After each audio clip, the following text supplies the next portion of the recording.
Dr. Aphra is the second canon Star Wars audio drama to be released after last year's Dooku Jedi Lost.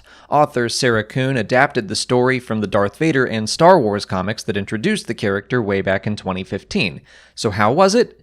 In short, it was fine. I really love Aphra. She's been a surprise to me in many ways. When they announced she would be getting her own ongoing comic series, I was pretty skeptical, but it quickly became one of my favorite Star Wars comics because she is like a more chaotic Indiana Jones in space, and the story is just able to do really weird things. But it did take me until she got her own story to really appreciate and understand the character. So there is some merit to jumping back into her introductory story. I'm coming at it with a new perspective, but I would guess about 75% of this audio drama is pretty much a direct adaptation of a story I already knew. I found my mind wandering a lot because I just didn't find covering the same ground to be that engaging. But when a new flashback or new scene would appear, that's when I would perk up and pay close attention. I did enjoy learning new things about Aphra's history, and I will say I think someone listening to this instead of reading the comics is going to walk away with a much better understanding of who Aphra is and what makes her tick.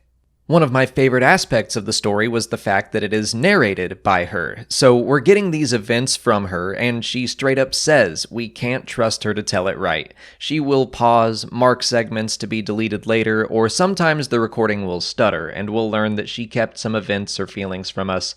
Those little moments added a lot. We get to learn what kind of things she doesn't want us to know and why. Sometimes it's shame, sometimes it's self-preservation, but anytime that happened, I was a fan. But having both read the comics and listened to this, I think I have to give the edge to the comics. Listening back through the story, I felt like I would have been confused through much of it. Events and characters often come out of nowhere, it seems. It all fits within the existing story, but it just moves really fast. Like Aphra is imprisoned at a rebel installation, which in the comics is then attacked by a rogue rebel agent, so Aphra teams up with Leia and Sana to stop him. The comics give us all the information we need because we're on the outside witnessing it, but Aphra doesn't know what's happening, so she's pulled out of her cell to help fight some guy, and she's present for these major events in the comics that have build-up, but here in the audio drama it doesn't quite fit. I figure that came down to the word count or the mandated length of the script. I can't imagine adapting this story to be all about Aphra instead of Vader, Luke, Leia, and Han would be easy, and I do think Sarah Kuhn did some very smart things to make it work. Aphra does get an emotional through line, she has an arc, and expanding Sana Starros' role was a really good move. I also think Aphra comes across as a very active protagonist this time around in a story where she was originally a secondary character. This is a good example of why I'm usually not for adaptations of existing story material. People sometimes ask me if Lucasfilm should adapt novels into animated or live-action series, or even finish producing Clone Wars episodes like Son of Dathomir or Dark Disciple, and my reaction is usually, meh. I'd rather get a new story than one I've already experienced. I should also point out that I'm personally not the biggest fan of the audio drama format. I enjoyed Dooku Jedi Lost because it was a new story, but in general, I find I can focus and retain a story much better when I read it or watch it.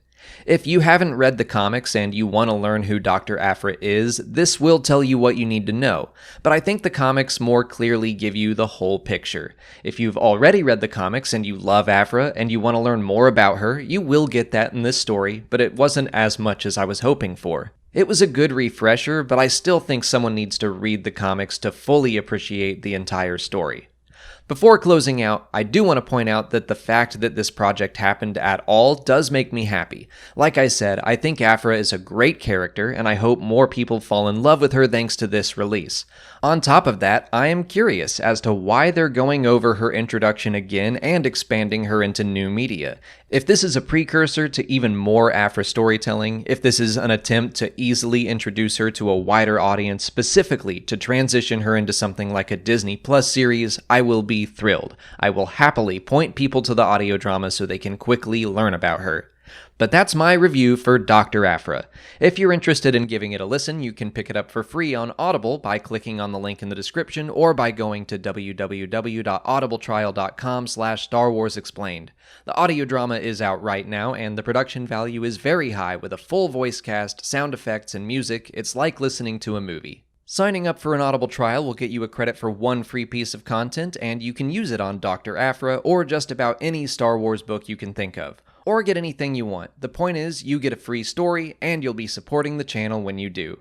But that's it for today. If you haven't already, please like this video, subscribe to the channel, follow us on Twitter, Instagram, and Facebook, and consider checking out our Patreon page.